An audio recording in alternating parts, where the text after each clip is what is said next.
And actually what we want to talk about is working in or going from a smaller company to bigger ones.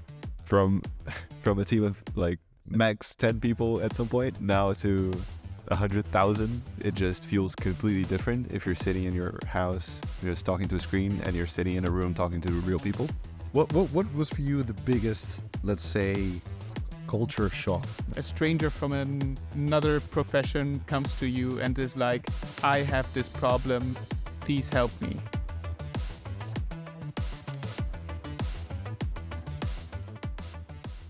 Welcome everybody to another episode of the Wizards of the Universe podcast.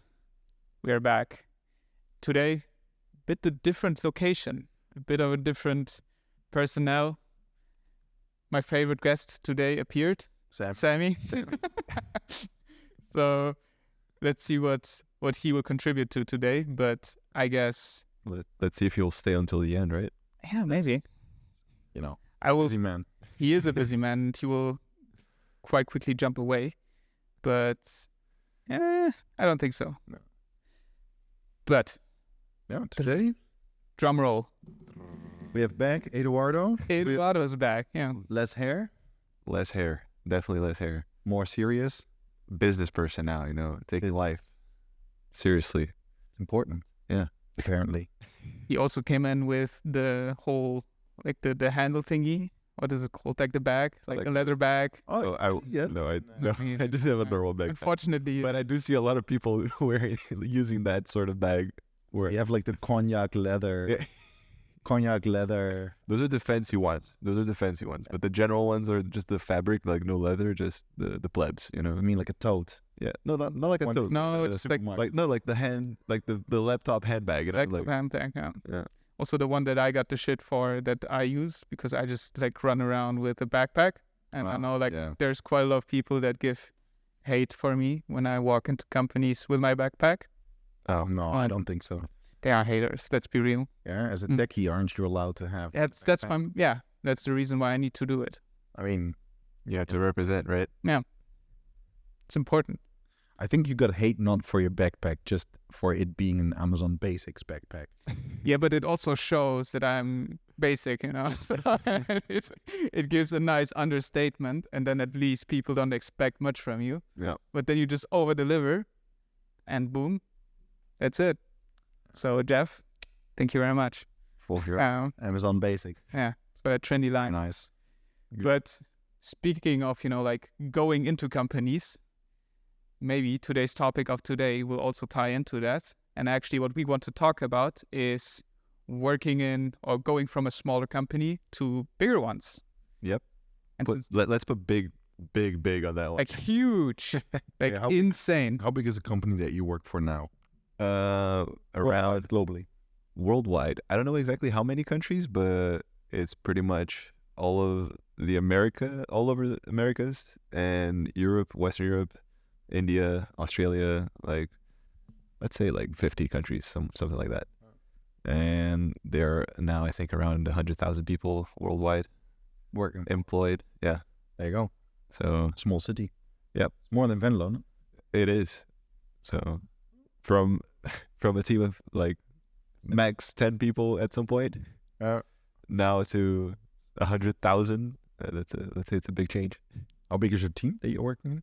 So the team and the project that I'm working in right now is exactly the same size as our company was. So yeah. So The team. yeah, that's just one team working for one project within one unit within one country. So let's say the Netherlands has like I think 5 or 6 units in total. How big is a unit approximately? It depends. So like the Netherlands has around I think 2,000 people. I might just be saying wrong numbers, but it's around that. That's just ballpark numbers. But let's say around 2,000 people, and the unit in the south has around like 500, I think. Okay. So and that's just Netherlands, right? Because that's small. The south, you still count the like southeast. Yeah, it's Brabant, Limburg, and now I think it also includes Belgium. They joined Belgium and south of the Netherlands. But Yeah, okay. yeah, and that's one unit. But then yeah, And it's probably also like only like a part of Belgium. no, I think they include all of it, but there's only a small number of people. That's why they they made it merge together with it. Okay. So the management is then also... Yeah, the management goes from Netherlands, and then each unit in the Netherlands, and then within each unit there's other managers. And then you branch down until you reach me. But today you had a meeting with one of your managers, no? And Correct. like how often do you see the larger structure of the company? Not very much, to be honest. Like, generally the interaction, especially given the line of business that we're in, that it's consultancy, right? So it's not like I'm working for the people that I'm really working for. It's like I'm working for a client, which is paying my company. So in the end, like I'm mostly working for the client rather than my own company. I barely ever interact with my own company to say, right? So in this case, the current project I'm in is a bit different because the whole team is from my company. So there we have a lot more interaction, right? But in the first project that I did there, I was by myself at the client. So I was basically working just for the client, and my interaction with my company was very minimal, to say the least, right? So it was just like keeping up with a couple things and a meeting here and there, but I would say 90-95% of the time I was working for the client and interacting only with the client, right? So that's where the difference comes, where, yeah, it feels like you're not really employed by the right person, you know? It's a bit weird, but... So, sorry. No, it's okay. Just I'm curious, like what do you feel is like the biggest, what was for you the biggest, let's say, culture shock when you went from like... The biggest culture shock is for sure the amount of layers, like bureaucracy in general, right? Like the amount of people that work for this business is just insane. And you have people for everything, right? So anything you want to have done, there will be someone that is like not specialized necessarily, but you know, that they will be responsible for that part of the business. So there is like so many things which, like I want to know how to do this, and then you have to ask someone who asks someone else who will then ask someone else. Like there's a whole process just to get a sometimes simple thing done. And at the same time, there's also other more complicated things which you can just say like, please take care of this.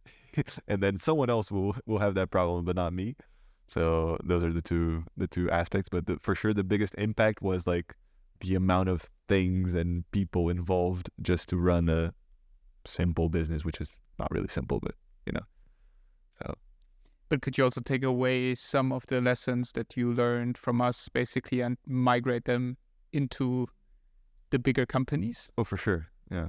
Like, especially the independence part, because you see a lot of people that they're always kind of like passive, like they're just waiting to be told or waiting to do something. NPCs. Yeah, basically living the NPC life.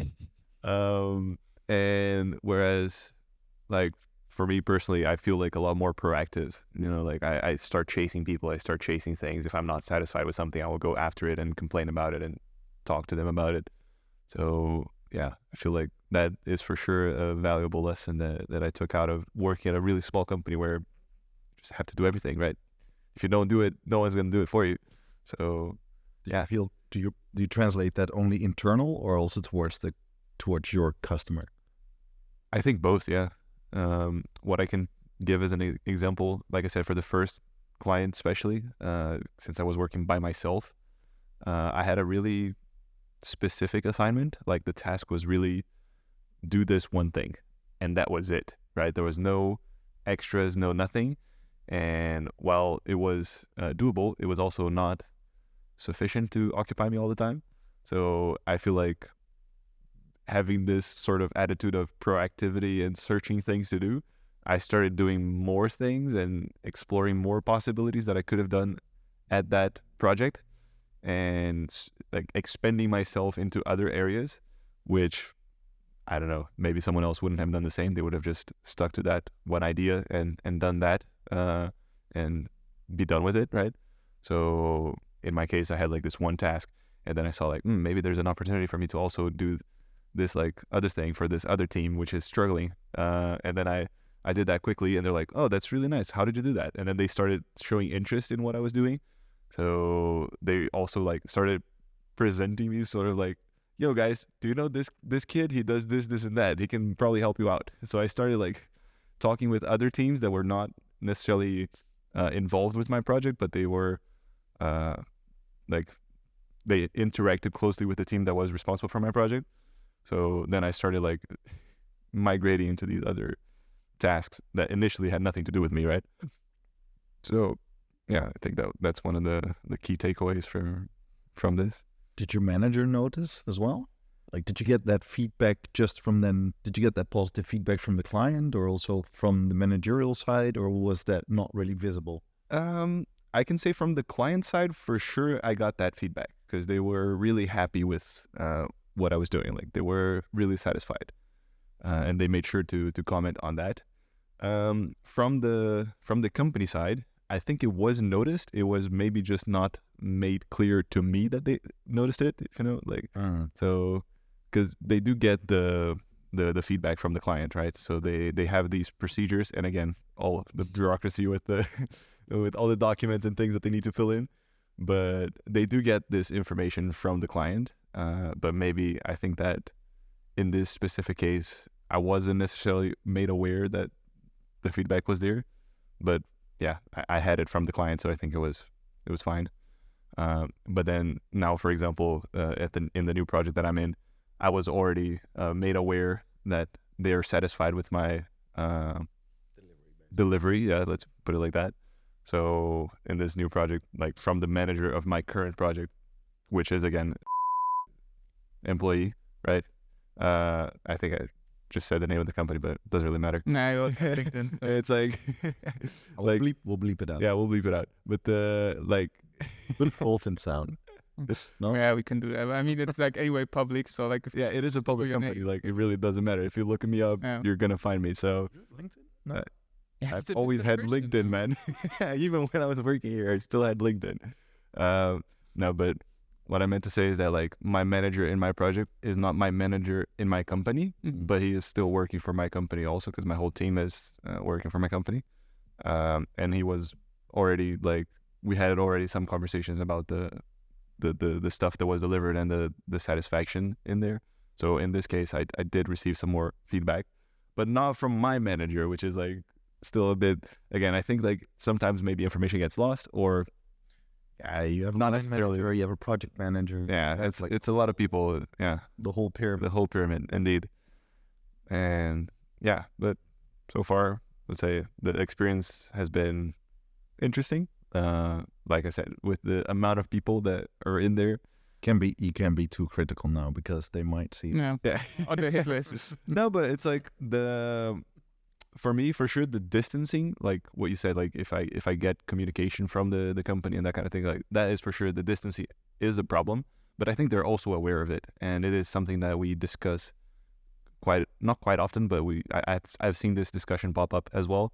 The fact that the employees sometimes feel disconnected from the original company, and again, this might be a problem of consultancy in general, or this might be a problem just in this instance. I'm not sure. Maybe we could ask. It's not necessarily a problem of No. consulting. Yeah. Yeah. They usually actually make a point of sending their consultants to a completely different city in a group of consultants with usually a manager that organizes a lot of things, so that you're far away from your family, far away from your original friends, so that the only people you know are basically your colleagues from that consulting firm. Okay. Like that's kind of like the basic strategy that they employ in order to kind of, detach your ties from your original life and kind of Force you to kind of socialize with your new family. In my case, I can definitely say that was not it. Like especially considering that in the first project that I did, like I said, I was by myself in the whole new company, so I was like struggling even to meet people. Like obviously I interacted with the people I worked with, but the connection was just like very superficial, like just work life stuff. And how did it affect that? Sorry to interrupt you, but like I also know that you're a very outgoing person. Yeah, I mean, in the beginning it was a bit hard, I do have to say, especially given that our personalities weren't matching, like with the people that were working there, because like especially considering like age and background, you know. But then I did slowly try to find other people that I could interact with that weren't necessarily in my team. So then those people became my hangout buddies while I was working. And then Are you being an ageist right now? I am being ageist. No, but like honestly, not ageist, but certain like there's just some things that you can't connect with. Like if the person isn't super into the same things that you are, then it just feels like, yeah, okay, this is a nice person, but wouldn't necessarily be my friend. Yeah, you don't really have like a common ground. Yeah, exactly. So it's like professional and respectful relationship, but that's where it stops, you know. Yeah. So yeah, you can talk about Japanese manga, you know. Yeah, I know. But in my new project, like I said, I have a bit more of a connection with them in terms of having similar interests, even though there are people of different ages, so the references are not always there, you know. So sometimes there might be one person who, and I'm including myself, because like sometimes the older guys will make a reference that I'm like flies by me, and then at the same time I'll make a reference that they're like, what is this? So you know, it goes both ways, but at least the backgrounds are more similar and the interests are more similar. So yeah, that one I think definitely improved. Like it was an improvement from one project to the other, right? But yeah, I think that's for sure a valid point that you made. But you did go from interacting with the client to now not at all interacting with the client anymore. Yeah, pretty much, because now we were joking around last week that we're basically caged in. So we have no outwards interaction with the client. We're mostly within our own team, which is all employed by the same company. And then, yeah, so it feels like we're here, we have an assignment, we have a thing to do, but we don't really like go out of our way to talk to other people, right? And sometimes it is really good because there's no distraction, there's no interruption whatsoever. We are shielded from that by two people that are working in this project, which are the ones that are actually communicating, because there is contact. It's just that it doesn't reach you, me and the developers in general, right? So we get like a very filtered out communication, which just has clear stated goals, let's say. And on the one hand, it is really nice because we can just like pinpoint, go and achieve that. On the other hand, we don't get really a full picture, and it's really difficult to, for example, make suggestions or make changes that might be more reasonable, because the person that received those inputs doesn't have the same knowledge or experience that we have. Exactly, yeah.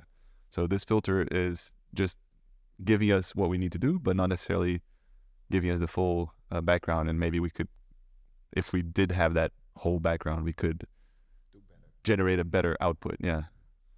So that's for sure one of the... Do you have to travel to your client every day? Or is there like a certain home, like, you know, work from home policy? Oh, no, there's for sure work from home. And this team, at least, we go to the clients twice a week. And the rest of the days is working from home. So in that sense, they're very, very chill about it. It was the same for the previous one where I was working in. That one was actually like once a week also. Yeah, I was actually in that first client, the initial part of the project where I was doing like getting to know them, I was going every day. That was very tiring. And then where were they located? Just like how far were they located? Let's say it like that. It's like total travel time door to door, maybe like an hour 20. Yeah, okay. So it's doable, nothing like major, but still impactful in a day, like 2 hours, like 1 hour 20 door to door, but that's 2 ways, right? So going and coming back. So let's say 2.5 hours every day. Full working days in a week that you lose on traveling. Yeah, exactly. And that is considering that everything goes well with trains and public transport in general, right? So if something goes wrong, then you add another half hour to a day. So not ideal, But yeah, so at least from my experience currently, the work from home policy has been pretty good. So nothing to complain on that end. So if I hear out of that is that you are more inclined to do work at home, or are there also aspects that you found out for yourself working at a client that you... I like the balance. I like the not going there every day, but also not staying home every day.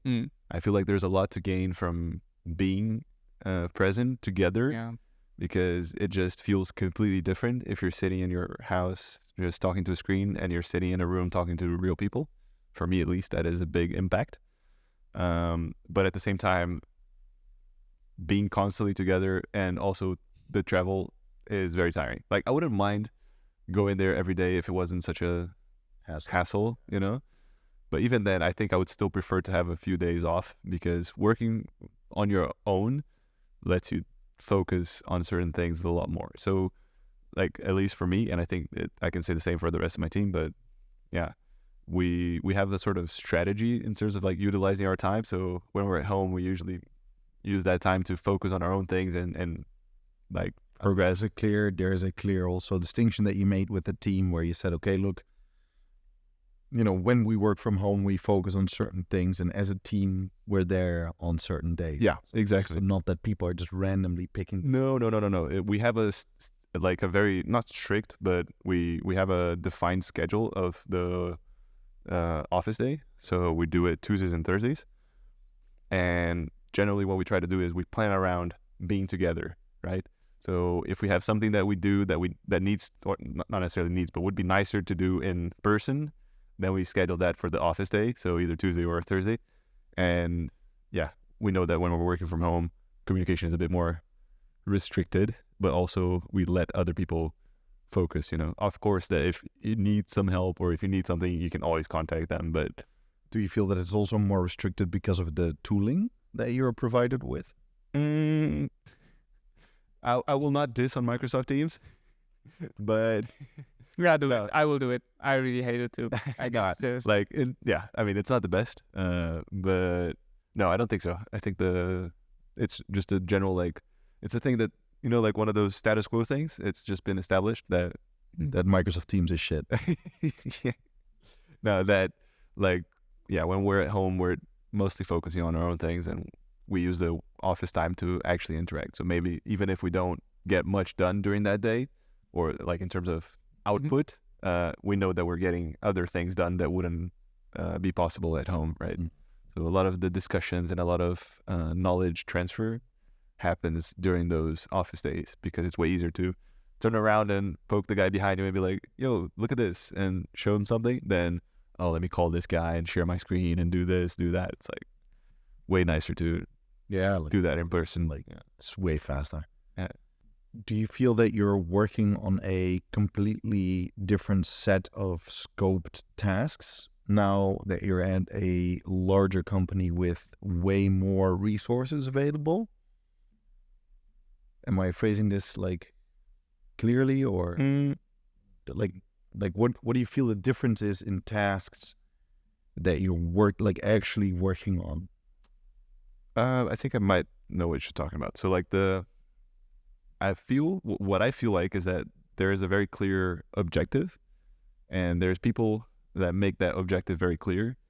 They're just for that. They have no other task other than making sure the goals are clear and making sure you're on the right track, right?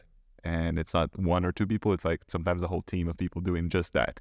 So there's a very clear focus on what needs to be done and what needs to be achieved. And yeah, so I would say yes, there is for sure a more clinical approach, you know, like the focus on this, do this, and get that done. Not much browsing around or freedom to explore, let's say. So you're more focused on actual development. Yeah, I think that would project as like the breadth of activities that you're doing. Yeah, and this project that I'm in, at least, yes. And like I said, I think it could be a thing that depends on the kind of project you're doing and the client you're at also. Because this project that I joined has a very specific goal and a specific product that we're working towards. Whereas the initial one, like I said, was a very simple task, and that left me a lot of room to play around with other things and experiment and find out other scenarios where I could help in. So I think it could be dependent, like project dependent. But in this case, the current project I'm working on, yes. But is it also harder than to, let's say, go towards people, and maybe when you have these ideas or like I would say improvement, then to go back and be like, hey, by the way, guys, I know we're in scope X, but I have a good idea to, I don't know, like maybe change it, change it, to maybe approach it differently. Yeah. How is that basically being done? Is it like seen, or is it like being seen? Let's say, phrase it like this, or not really? No, I think I get your point, and I think it's not as easy for sure, because the more people you're dealing with, the more layering there is, the more people in between, right? So for sure, it's not as easy as when you're dealing with a small company where it's like you can talk to everyone and you can talk to the people that are actually have the decision power to make what you want reality, right? But I personally haven't had a moment where I wanted to like get something changed and have to get that approved or reviewed by someone. So I haven't gone through that process yet. But I do have a feeling that the people that I'm working with are aware of certain things, and they are working towards that to get like those changes in place. So I think there is good communication. But like I said, since I'm not really involved in a lot of these communication events, let's say, we only hear what is given to us, right? So, and this was one like big challenge that not just my project, but all other projects working for the same client, we were all discussing this, because there was a big meeting about like how can we improve our like our position at this client. How can we find more things where we can how we can sell. Yeah, how we can sell, like how we can put ourselves into more places in this client and where we can go from here. And one of the big topics, and which was also something I was talking about, was exactly this intra-communication between people. For example, we already have like a few projects at this client, and none of them know about each other. Like a lot of them don't even know that the other team exists or what the other team is doing. So maybe they heard the name. They're like, yeah, I've heard this name before, but I have no fucking clue what they do. So there's no interaction between them. And ever since I joined, so I've been at this client for like 4 months now. And this week was the first time that we actually had a meeting from my company to put everyone that's in the same client together and be like, this is the people, these are all the people that work at the same client. Did you introduce the projects then? Like, did everybody introduce them? Not even. No, not even. So that's the one thing that I was trying to bring up in this meeting, that like we need more communication within ourselves, right? And then maybe the next step is even more communication with the client, because while the managers and the people that are responsible for the projects, they will for sure communicate with the client because they have to. Sometimes the people that are hands-on, that are actually doing the work, don't have that connection. And they are a lot of the times the ones that have the different insights and the different ideas and the different sparkles that could change. Magic dust. Yeah, they could change the direction where the project is going, or could change like a big thing. But maybe the fact that they're not communicating means that this just dies off and no one ever sees, or this never sees the light of day, you know? So this was one of the big challenges that they were talking about, and they were trying to get suggestions from us, like from the people that are working, to improve on this. And one of the... But you're working on a product, let's say, or a platform, whatever product, let's call it a product. Do you, because now you say, okay, there's multiple teams from your company, from your employer, working at the client. Yeah. Is there also multiple teams working on that product you're working on, or is that then a single team that's working on it? It is a single team that's working on it. Okay. So all the other teams are working on separate projects. very different products at the client. Yeah. They're all Doing like an SAP integration or like, like something like that. They have different. They're even like different departments, I would say. So like maybe they're all like under IT. I'm not even sure if that's true, but they're all different areas. So there is no overlap. So Well, I mean, like the employer you're working for, it's all tech. Yeah. But they might be in different departments. Like one might be in HR working on. yeah, no, but even then, I think they're all under informatics part or something like that. More technical stuff, not like business. Okay. So there should be more communication. That's for sure. And for now, there isn't any. But that's what I also saw in my first project, because when I got in there, I noticed that there were a lot of people that knew each other from being in the same client, but just because of the amount of times they've seen each other in the office, and they just know like, oh, okay, maybe this guy is doing this, but there was never really like an effort made to put these people together, to make them communicate. And this is one of the challenges I see with the whole consultancy part, because you have a lot of people working for the same client, but they're not really interacting with each other. So as a consultancy, you don't benefit from having all these people together, right? Plus, the client definitely doesn't benefit because consultancy implies that you actually consult, not just execute. Exactly. Yeah. Also on that note, because maybe to do a switch back, but Full circle. a full circle on this, it's a better phrasing. The first time that let's just call it a stranger from another profession comes to you and is like, I have this problem, please help me, right? Like just with their big eyes, and they're like scared, and they're like, oh my God, the world will go, it will burn, exactly. Yeah. Like, how did this moment feel for you? Or did you maybe even had this in my first project, I for sure had this. So how was that for you?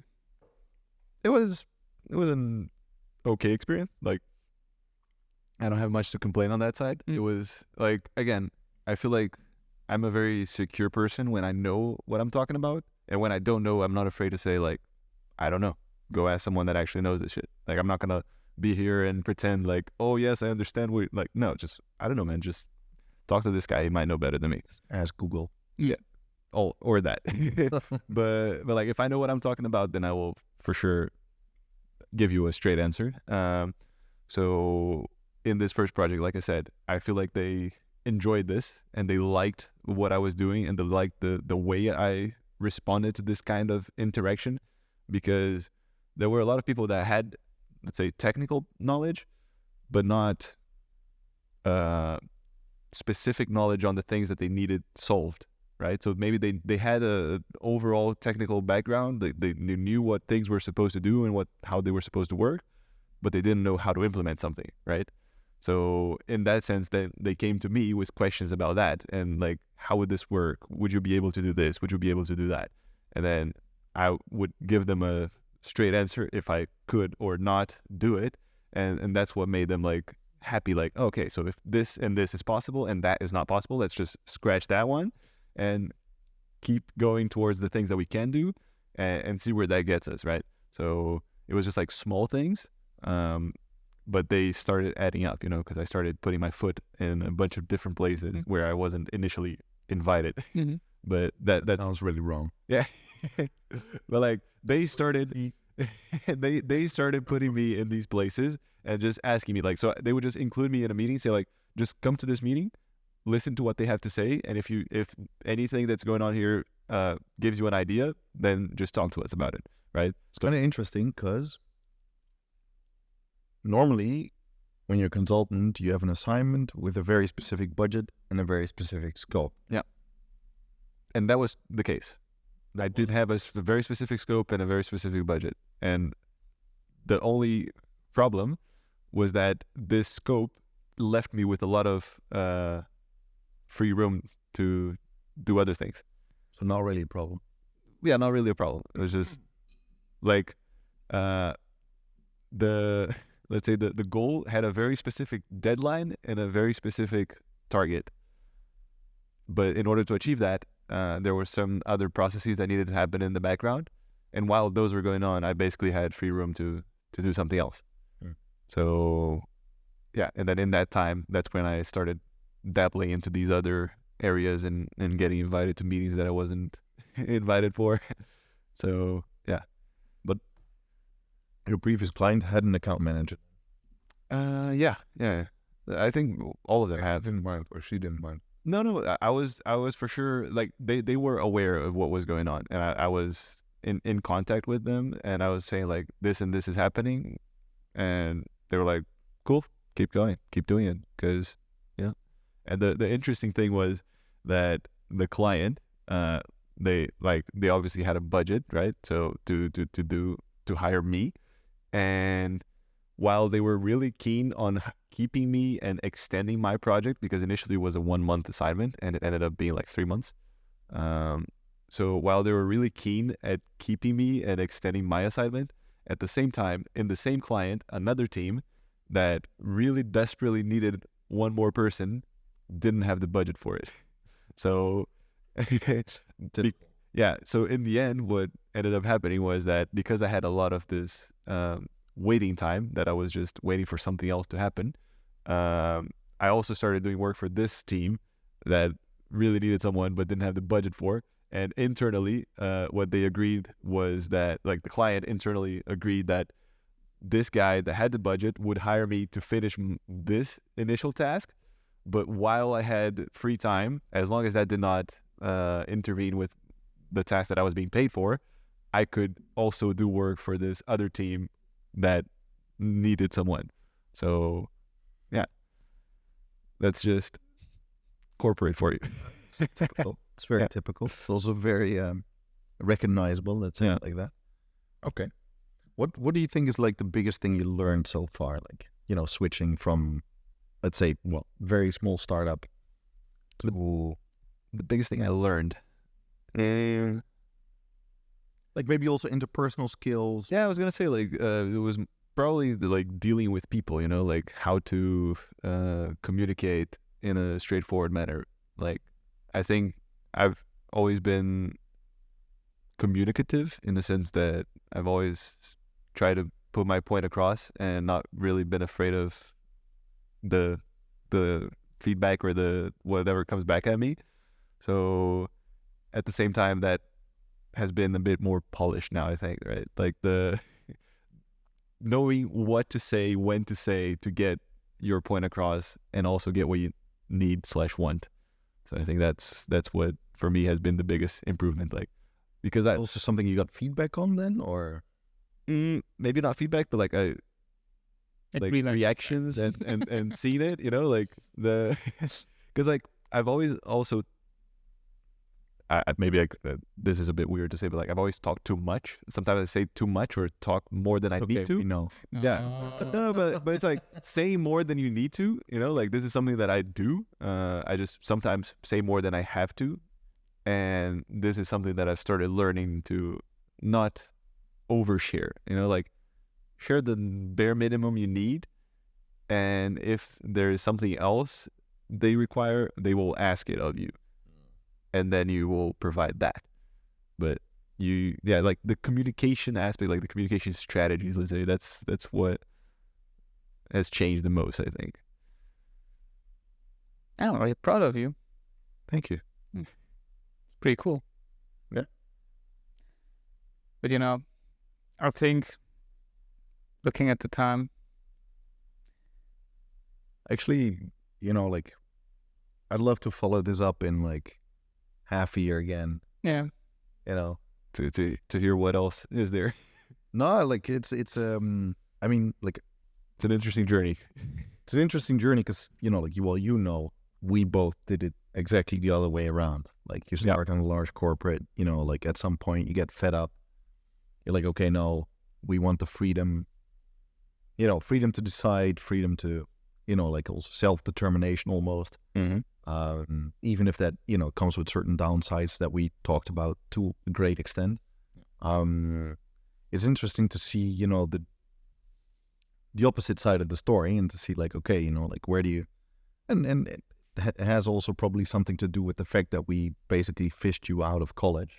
Yeah, well, While you were still in, and yeah, for sure, like a certain, I'm not saying maturity in the sense of, but you get older and you get more experienced. So there's definitely a learning side to that too. So you can't really like naturally exclude that you wouldn't have picked that up, of course, like when you started communicating with our end clients. But it's still very interesting to see, and I'm very curious to see also how you're gonna, like when you're gonna first run into your first barrier, let's say at like a large corporate, and how you'll deal with it.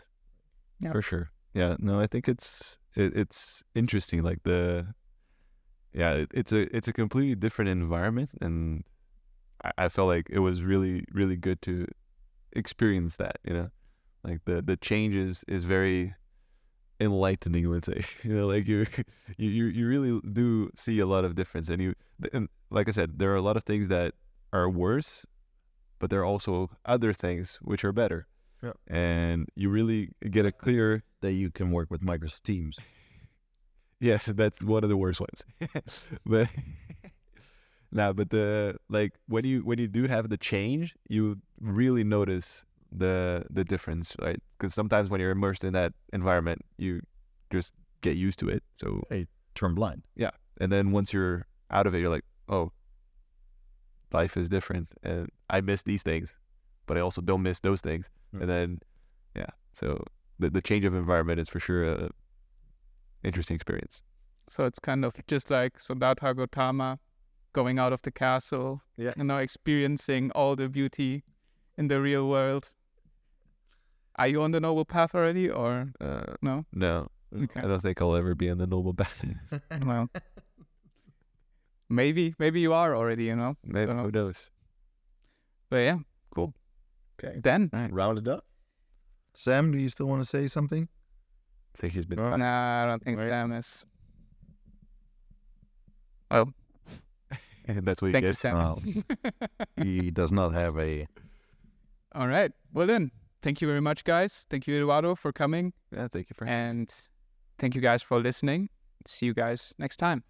All right. Bye. Ciao, ciao. Ciao, ciao.